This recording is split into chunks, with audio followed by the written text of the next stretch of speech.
Abra sua Bíblia comigo. Evangelho segundo João, capítulo 13. João 13. No final nós vamos encerrar louvando ao Senhor. Temos tempo suficiente hoje. Sei que vocês estão sentindo falta dos músicos aqui. Eles estão de folga, mas eles voltam de hoje a 8. O Léo está fazendo prova hoje. Está lá estudando, glória a Deus, né? Está fazendo prova hoje?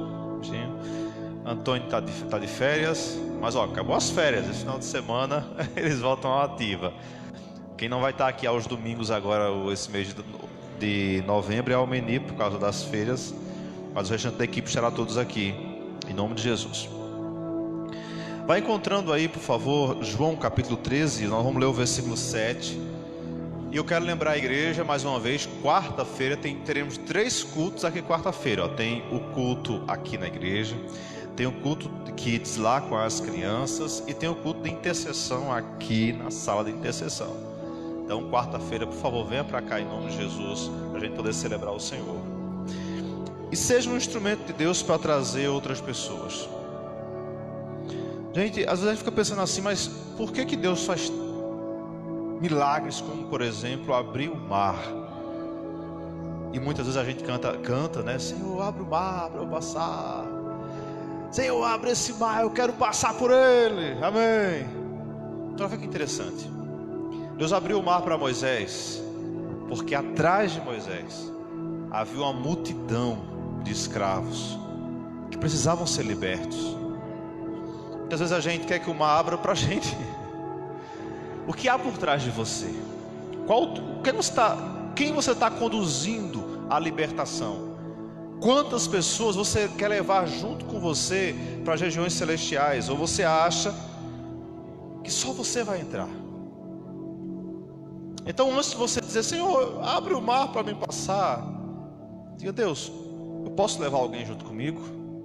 Quantas pessoas estou disposto a levar junto comigo? Eu acho interessante, hoje pela manhã teve uma conversão aqui muito marcante, porque a jovem passou uma semana muito atribulada.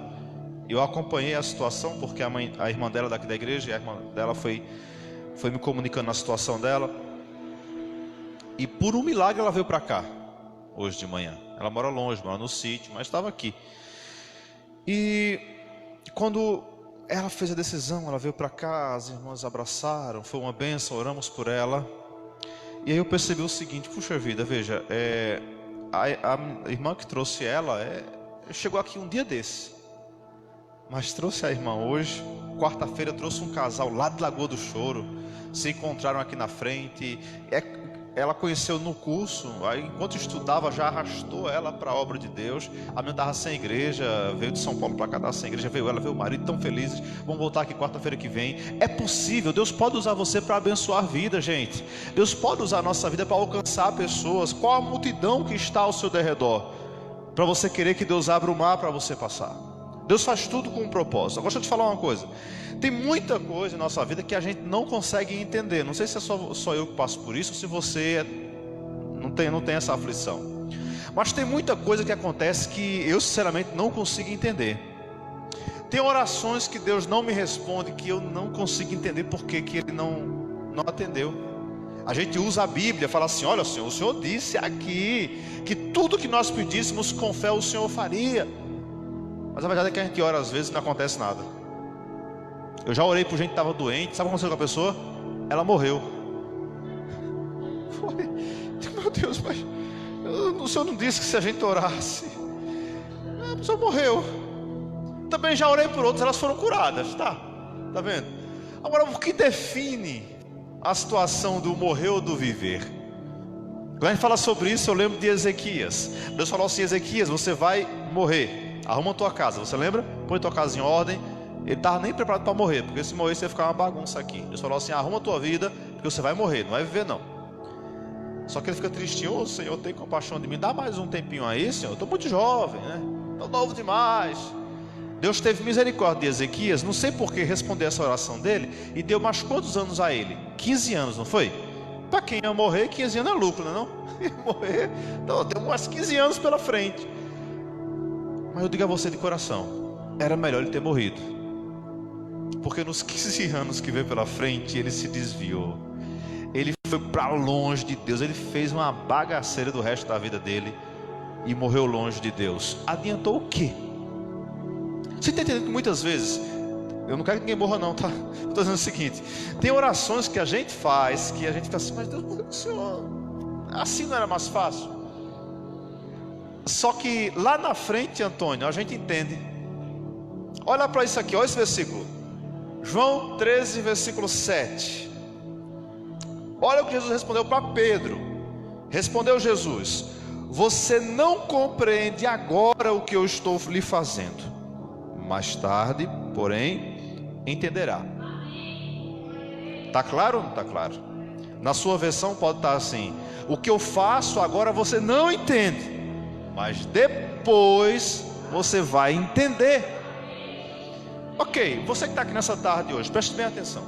O que Deus está fazendo hoje, você pode não estar entendendo, mas depois Ele vai esclarecer para você.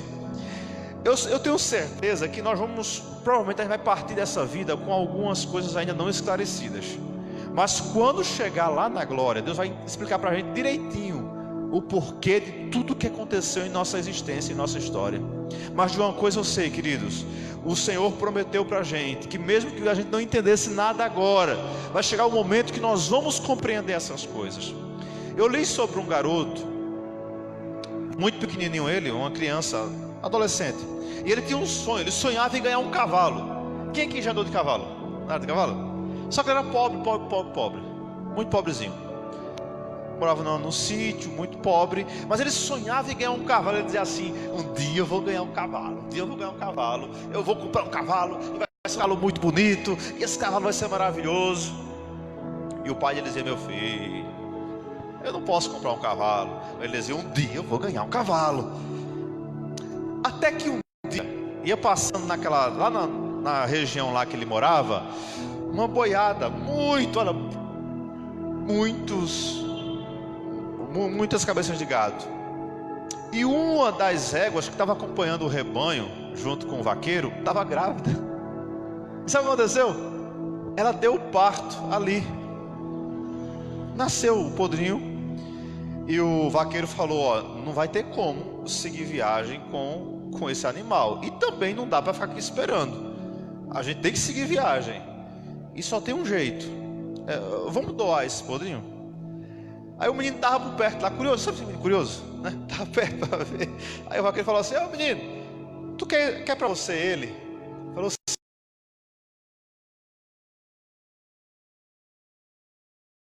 sim, né? Ele disse: papai, ganhei o meu cavalinho, Ele ficou muito feliz, só que o vizinho dele escutou. Aí o vizinho dele correu no pai dele, do menino, e falou assim: cara, teu filho tem muita sorte, que menino de sorte, ele sonhava em ganhar um cavalo, e não é que ele ganhou um cavalo, que menino de sorte. O pai do menino disse assim: olha, tudo é sorte ou azar, depende, só o tempo vai dizer, só o tempo dirá. Era a frase clássica desse homem. Passou um tempo, o menino cuidou do cavalinho, o cavalinho cresceu, né? Ficou bem bonito, ele tratava o cavalo como um bebê, né? Com muito carinho. Ele cresceu e ficou um cavalo muito bonito. Só que certo dia, o que aconteceu? O cavalo fugiu. Ele deu bobeira, vacilou, o cavalo fugiu. E o vizinho viu. Aí o vizinho correu no pai do menino e disse assim: mas teu filho tem muito azar, né não? Porque ó, ele sonhava com um cavalo, ganhou um cavalo, cuidou do cavalo, o cavalo cresceu e o cavalo fugiu. Que menino azarento esse teu filho? O pai do menino disse: olha, tudo é sorte ou azar, só o tempo dirá. Passou uns dias, o cavalo desaparecido. De repente, gente, uns 5 dias depois, aparece o cavalo lá no canto da estrada, correndo desembestado, com 5 cavalos selvagens junto com ele. Ele fez umas amizades para lá vem ele com mais 5 cavalos. Quando o menino viu aquele desmantelo lá, o menino correu, abriu a porteira, entrou lá os 6 cavalos de uma vez. E agora o menino tem 6 cavalos. Cavalo selvagem, andava solto. Quando o vizinho viu isso, correu lá no pai do menino e disse: rapaz, teu filho tem muita sorte. Que menino de sorte. Ó, ele sonhava com um cavalo, ganhou um cavalo, o cavalo fugiu. Agora o cavalo voltou com mais 5 cavalos com ele. Agora ele tem 6 cavalos. Que menino de sorte esse menino. O pai disse: tudo é sorte ou azar, só o tempo vai dizer. Passou um tempo, o menino começou a amansar os cavalos selvagens. Cavalo selvagem sabe o que é, né? É selvagem mesmo. Cavalo bravo, e ele foi tentando amansar, e de repente um era mais feroz do que o outro, e na tentativa de amansar o cavalo, ele caiu do cavalo, quebrou a perna. O vizinho viu isso, correu lá no pai do menino e fez: mas teu menino é azarento mesmo, né? Olha, ele sonhava com o cavalo, ganhou um cavalo, o cavalo fugiu, foi embora, trouxe mais 5 cavalos com ele, foi amansar o cavalo, caiu, quebrou a perna. Que menino azarento esse menino. O pai dele só: tudo é sorte ou azar, só o tempo vai dizer. Gente, pouco tempo depois, está lá o menino agora com a perna enfaixada, engessada, parado no canto, os cavalos lá guardados. Passou pouco tempo, questão de dias, estourou uma guerra naquela região. Guerra mesmo. E aí o governo convocou todos os homens para a guerra. Da idade do garoto para cima, todos os homens iam para a guerra. Mas o menino estava com a perna quebrada, não foi para a guerra. O vizinho viu isso, correu lá e disse: mas teu menino tem muita sorte, né não? Eita menino de sorte, olha para aí. Sonhou com um cavalo, ganhou um cavalo, o cavalo foi embora, veio com mais 5, levou uma queda do cavalo, quebrou a perna, teve uma guerra agora, e ele ficou em casa. Os filhos do vizinho foi tudo para a guerra. O menino ficou em casa com a perna quebrada. Sabe o que a gente aprende com isso, igreja? A gente não está vendo o futuro, a gente não sabe o dia de amanhã. É por isso que você não pode julgar uma pessoa pelo que ela está vivendo hoje. Talvez você vê ela assim e fala assim: mas que pessoa, que azar que essa pessoa tem. Tu nem imagina o que vai acontecer amanhã, o que Deus está preparando para ela depois. Porque o tempo está nas mãos de Deus, minha gente. É Deus que controla todo o tempo. Então se hoje o negócio está complicado para você, saiba de uma coisa: Deus trabalha através do tempo, e Ele já está preparando dias melhores para a sua vida. Nós cremos dessa forma. Ele não enganou ninguém, ele falou assim: no mundo vocês vão ter aflições, mas tenham um bom ânimo, porque eu venci o mundo. Ou seja, se eu venci, vocês também vão vencer, vocês também vencerão. Só quem vai vencer aqui diz amém, por favor. Pedro não estava entendendo nada. Eu tenho convicção de que orações que você recebeu um não, se você não já está dando graças a Deus, vai dar daqui a um bom tempo, você vai dizer assim: Senhor, muito obrigado, porque o Senhor disse não para mim. Não, irmão, é sério, em nome de Jesus. Sabe quando foi que Deus me deu essa palavra aqui? Há umas 2 semanas eu estava lá no banco, e quando eu estou saindo do banco, quem é que eu dou de cara? Com quem que eu dou de cara? Com uma ex-noiva minha. Muitos anos atrás. Eu era doido para casar com ela. Irmão, quando eu olhei para a criatura, não é possível. Aí, na hora eu saí, falei: bom dia. Aí eu desci nas escadas da caixa, e eu lembrando disso aqui: graças a Deus, grande foi o livramento na terra. Senhor, obrigado por esse livramento que o Senhor deu. Mas há 20 anos atrás, eu queria casar de todo jeito com ela. Deu errado, graças a Deus que deu errado. Gente, Deus tem propósito. Você reclama hoje de coisas que você não está vendo depois, você não está vendo lá na frente. Tem orações que você faz hoje, você vai ficar com raiva de Deus porque Deus não vai atender você. Só que depois você vai entender o seguinte: Senhor, obrigado pelo livramento grande, foi o livramento que o Senhor me deu. Obrigado pelos milagres que o Senhor fez na minha vida. Se prepare, aquilo que para você é motivo de preocupação hoje, amanhã vai ser motivo de gratidão. Você vai dizer: Deus, muito obrigado. Eu precisava passar por aquilo, eu precisava viver aquilo ali. Em João 13, Pedro ficou assustado porque Jesus reuniu os seus 12, tirou a roupa. A Bíblia fala que ele tirou a roupa. Lê o capítulo 13 de casa com calma. Pegou uma toalha, amarrou na cintura, uma bacia com água, e saiu de pé em pé. Se abaixou e lavou os pés de cada um dos discípulos. Porém, isso era trabalho de escravo. Mas ele fez isso. Foi lavando os pés de um por um. Aí quando chega em Pedro, Pedro fica bravo. Pedro fala assim: o meu pé não, o Senhor não vai lavar meu pé não, porque eu não mereço. É eu que tenho que lavar o pé do Senhor. Sabe aquele crente que, não, por favor, para com isso. Pedro falou assim: não, comigo não, meu pé o Senhor não lava, porque o Senhor é santo, eu sou pecador, é eu que vou lavar os pés do Senhor. Jesus falou: Pedro, fique quieto, o que eu estou fazendo agora você não está entendendo, depois você vai entender. Ele fala: não, o meu pé o Senhor não lava não. Aí Jesus falou assim: Pedro, se eu não lavar o seu pé, você não tem parte comigo. Ele falou: Senhor, então pode lavar a cabeça também. Lava a cabeça, lava os braços, pode lavar tudo, porque eu quero. É mesmo, Pedro é doido. Vai estar aqui capítulo 13, ele fala isso. Então pode lavar tudo, lava tudo. Jesus falou: não, também não precisa não, é só os pés que eu vou lavar. Sabe aquele crente exagerado? Ou é 8 ou é 80. Não pode lavar o pé, mas tem que lavar. Então lava tudo logo, dá um banho, eu quero um banho completo. Também não precisa disso tudo, Pedro. A vida, gente, faz parte do equilíbrio. Nós precisamos ter equilíbrio na nossa vida. Pedro era desequilibrado por causa disso. Ele ou era de mais ou era de menos. Mas Jesus falou: Pedro, tenha calma, deixa eu lavar os seus pés. Você hoje não está entendendo isso, mas depois você vai entender lá na frente o que eu estou fazendo. Ele termina de lavar os 12, o pé dos 12 fala assim: agora cada um lava o pé um do outro aí. Eita, era isso que ele queria dizer. Eu estou dando exemplo para vocês, para que vocês possam também lavar os pés uns dos outros depois. Agora você imagina, no time de Jesus tinha uma raça, tinha um povo meio complicado. Tinha ex-guerrilheiro, tinha gente que era detestável, feito Mateus, tinha outros que era muito melancólico como João. Mas observa, cada um teve que lavar os pés um do outro. Eles não estavam entendendo quando Jesus fez isso, mas agora estavam entendendo. Eu te pergunto hoje, você está entendendo o que está acontecendo com você esses dias? Deus, por que eu estou passando por isso? Aquele atraso não foi por nada, é compromisso, providência de Deus. O não que você recebeu foi providência de Deus na sua vida. A porta que fechou foi providência de Deus para você. Até as coisas que você tentou e que deu errado, eu tenho certeza que foi providência de Deus. Olha, Jó não estava entendendo nada do que estava acontecendo com ele.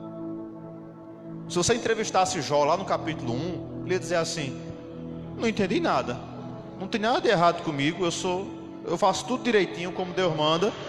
Perdi dinheiro, perdi família, perdi saúde, perdi tudo. Como pode? Não estou entendendo. E Jó não estava entendendo mesmo não. Mas no capítulo 42 ele entende. Ele fala assim: antes eu conheci o Senhor só de ouvir falar, mas hoje os meus olhos contemplam Ele. Hoje eu sei o que eu não sabia antes. As tribulações que você passa vai te levar a um nível mais alto, aonde você vai conhecer mais sobre Deus, aonde você vai estar mais próximo de Deus, porque nós cremos, querido, que tudo coopera para o bem daqueles que amam a Deus. Você crê nisso nessa tarde? Você está disposto a acreditar nisso? Olha para José. José teve um sonho, ele queria ser governador. Um dia José sonhou governando. Agora, ele era só um adolescente, irmã Karine, era só um adolescente, mas sonhou. Às vezes a gente pensa que quando Deus dá uma promessa para a gente, vai abrir assim, um anjo vai chegar com um tapete vermelho e vai dizer assim: eis que te digo, Raimundo, anda por esse tapete, que a tua vitória chegará. Se fosse assim. Deus mandou o profeta na casa de Jessé, chamou Davi, ungiu Davi, e Davi passou a ser, sabe o que? O novo futuro rei de Israel. Você lembra disso? As crianças fizeram bem feitinho aqui, não foi semana passada? Aí na cabeça da gente é o seguinte: a partir daquele momento vieram uma comitiva de anjos que colocaram uma coroa na cabeça de Davi e colocaram uma carruagem de fogo para ele andar, guardas ao lado dele, seguranças fortemente armados. Afinal de contas, era o novo rei de Israel. Faltava só Saul morrer para ele poder ser o rei de Israel. Mas sabe qual foi a realidade?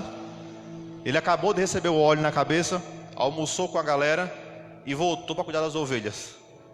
Foi isso. E assim foi por anos, minha gente.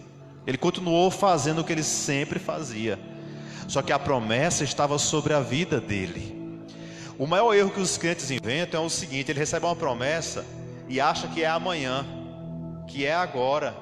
Aí já não quer mais respeitar ninguém, porque afinal de contas, agora Deus falou que eu vou para as nações, aleluia. Nunca foi em João Alfredo, sabe? Não sabe o que é um passaporte, mas acha, não, Deus vai me mandar para longe, glória a Deus. Se eu hoje entendesse, se Deus hoje dissesse para mim assim: eu vou te enviar para outras nações, sabe qual é a primeira coisa que eu faria, gente? Corria para o primeiro curso de inglês que aparecesse e ia estudar inglês, porque eu ia precisar disso, certamente, lá no campo missionário. A gente tem que se preparar para aquilo que Deus tem para a vida da gente. Mas as pessoas acham o seguinte: não, é Deus quem faz, é Deus quem prepara, é Deus quem capacita. Meu irmão, para com isso. É preciso entender o seguinte: que a sua parte você tem que fazer. Deus dá a promessa, mas crente que não se prepara para a promessa vai morrer sem ver a promessa se cumprir. E nem adianta cantar a musiquinha de que não vai morrer enquanto não ver a promessa se cumprir, porque tem um bocado de gente que ficou no meio do caminho, porque esperou Deus fazer aquilo que era para Ele fazer. Eu vou ser sincero com vocês, tem muito crente, muitos cristãos, e eu ouço muito isso, e eu passei por isso, que passa a parte da vida esperando que um anjo lhe apareça. Senhor, o que é que eu faço da minha vida? Qual é o seu chamado para a minha vida? Eis que virá o anjo do Senhor, e o anjo que dirá: Marineide, você vai louvar na minha casa. Aleluia. Não era bonito isso, se fosse assim, não era não?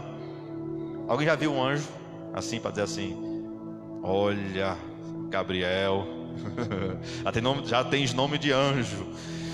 Vai aparecer anjo não. Eu acho interessante o chamado, sabe de quem? De Neemias. Neemias nunca viu anjo, nunca ouviu a voz de Deus. Deus nunca falou com Jeremias.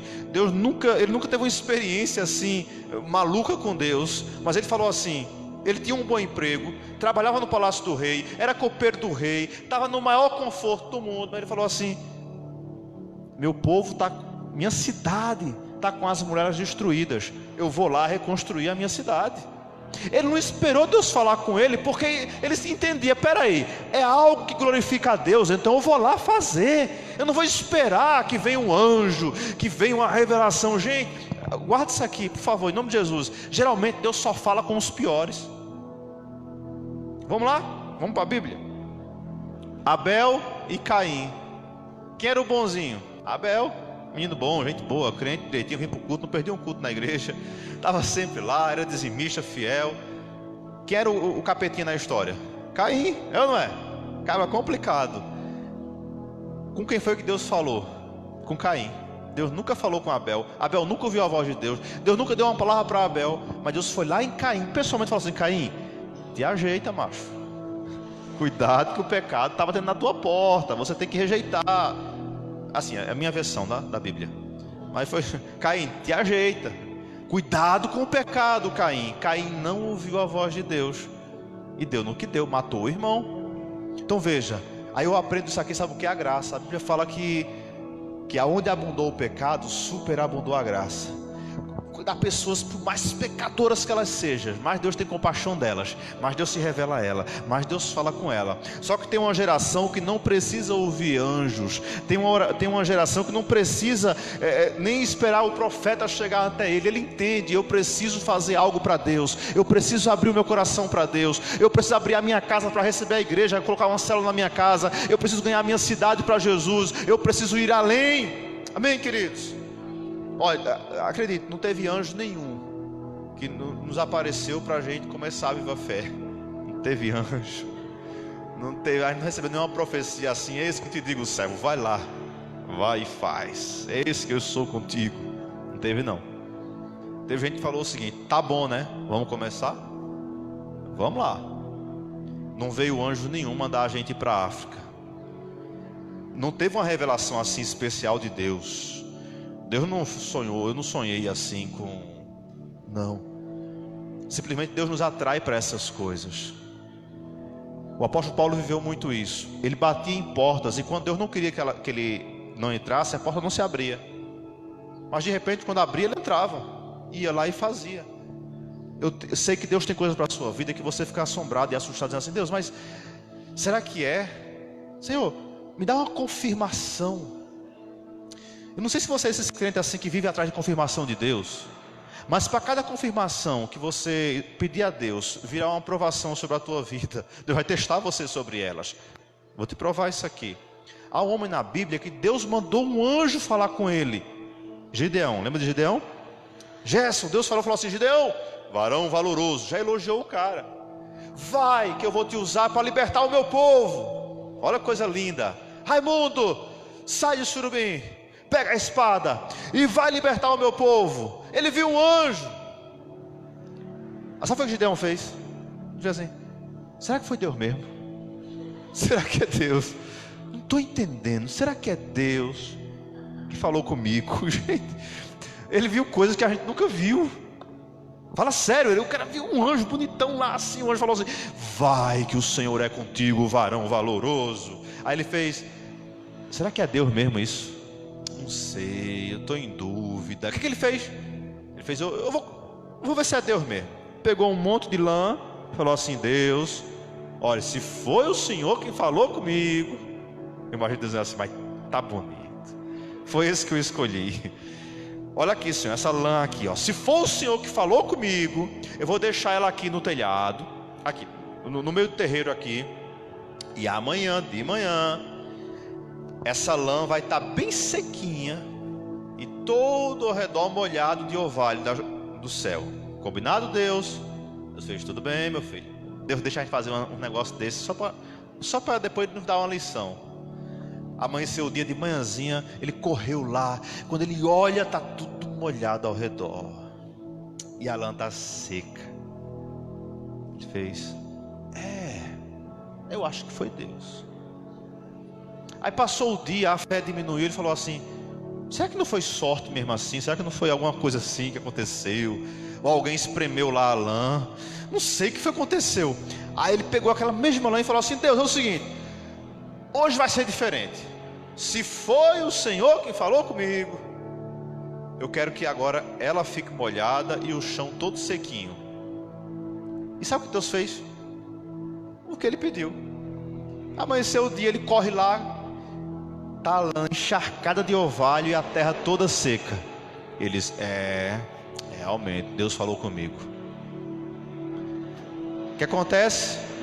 Deus revelou ou não revelou? Deus falou. Deus confirmou ou não confirmou? Alô, povo da confirmação aí.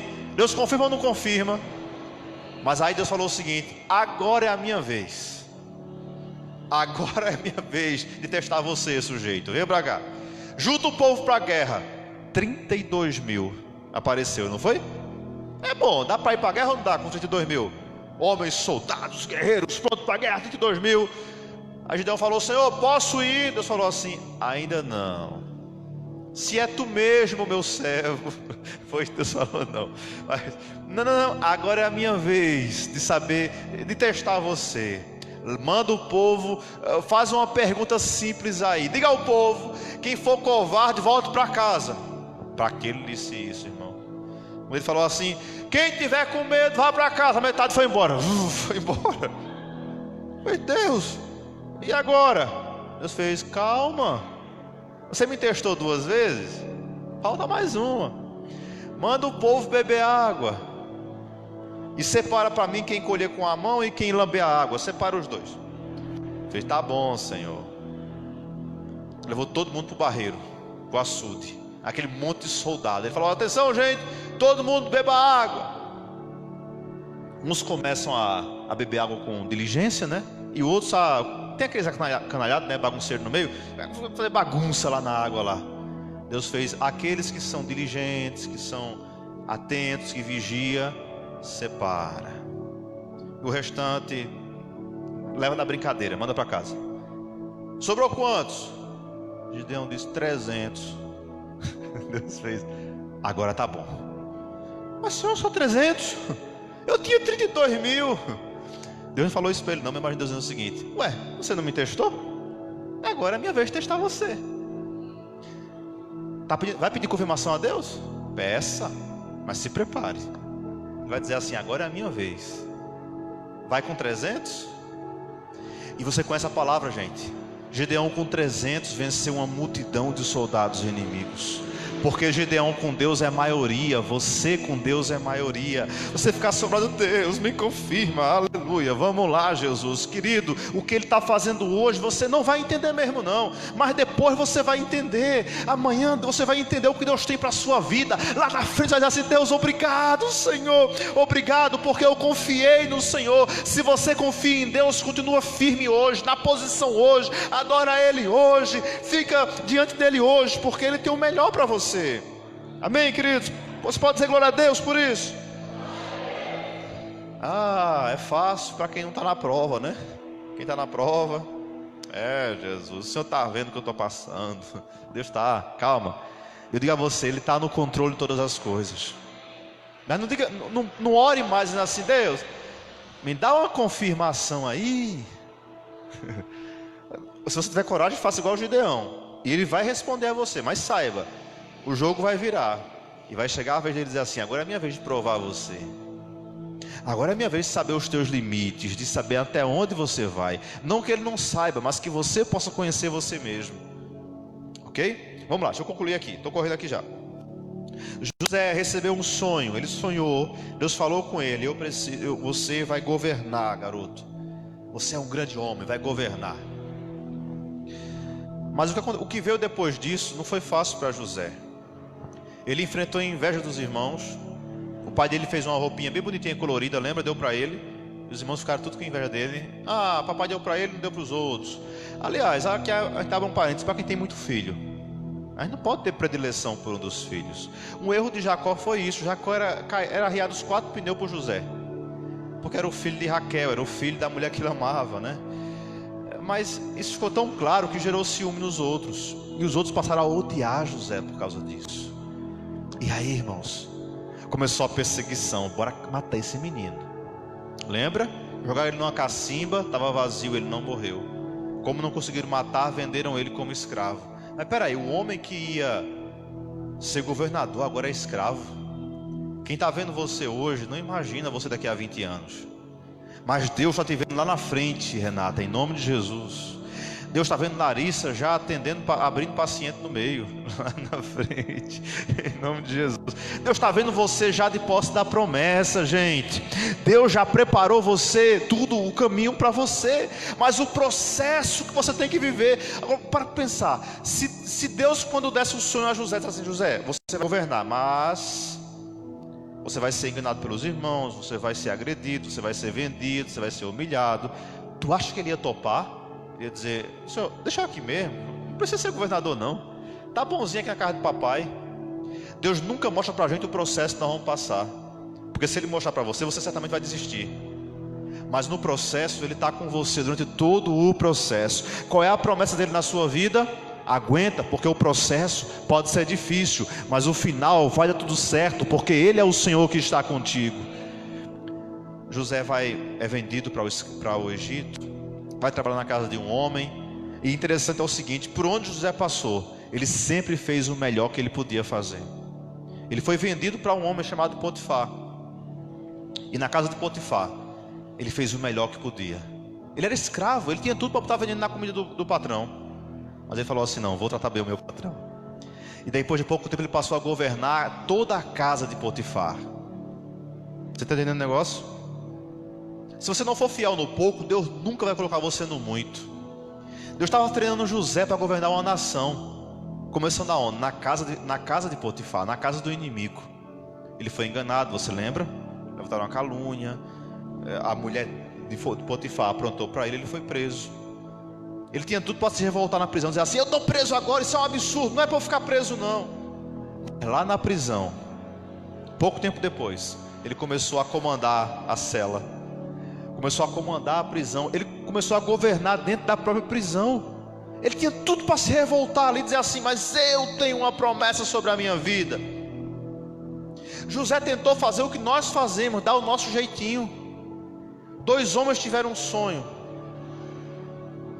e José interpretou o sonho dos 2.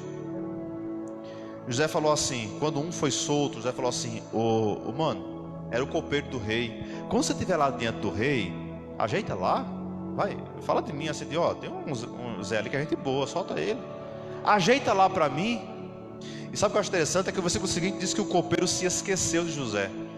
Como é que você se esquece de alguém que ajuda você a sair de uma prisão? Tem lógica? Deus deixou ele esquecer José. Mas lá na frente diz assim: e Deus se lembrou de José, porque não era o tempo de José sair ainda.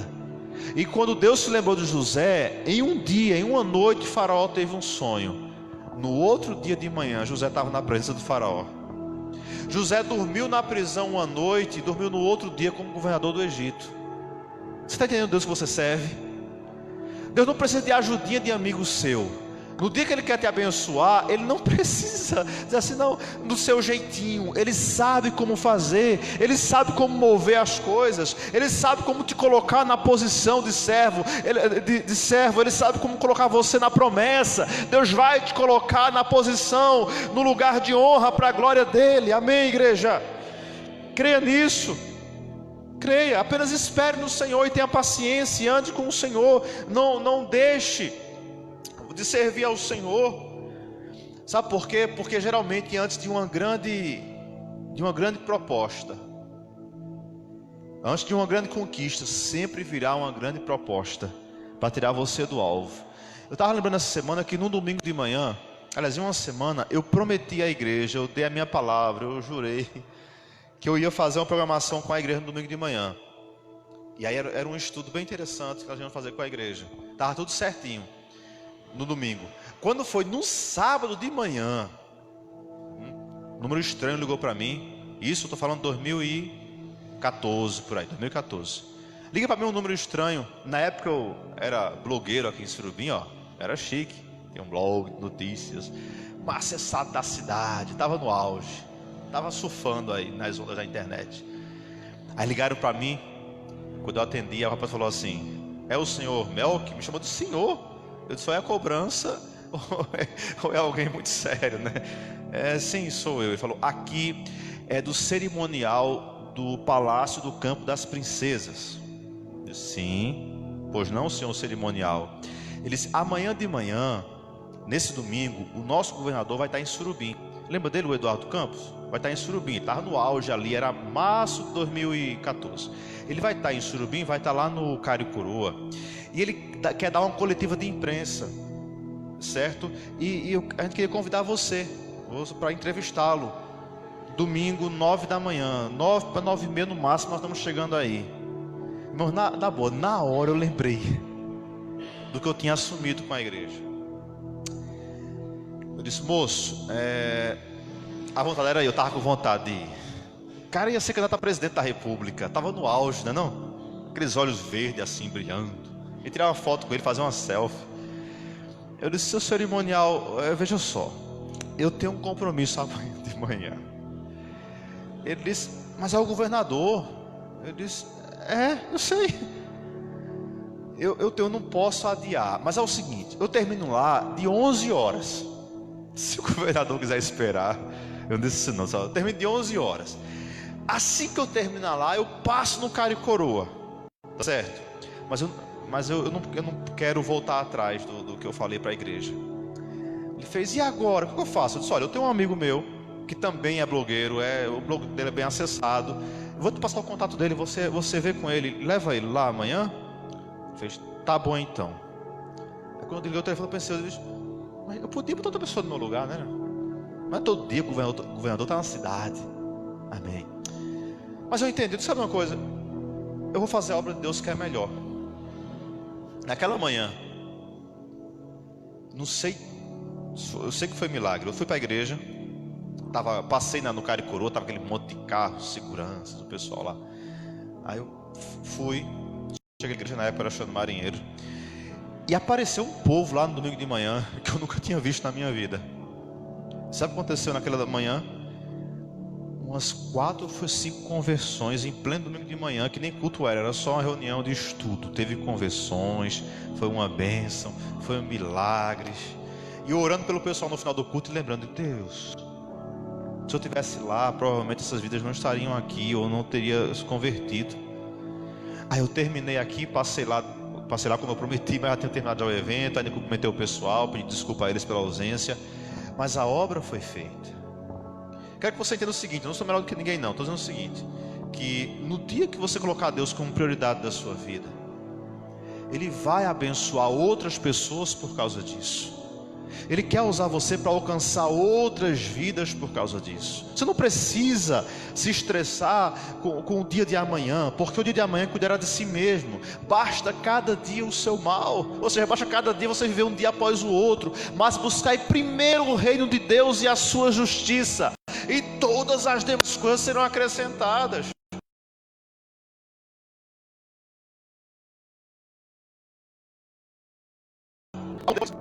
No térreo, demorei um bocado no térreo. Quando eu voltei lá para minha sala, tinha 5 ligações no meu telefone. Eu não sei se vocês têm esse problema que eu tenho, mas eu estou com o telefone e ninguém liga para mim. Quando eu saio de perto, o telefone toca. Dá uma raiva um negócio desse. Peraí, ninguém liga para mim. Eu saí de perto, alguém liga.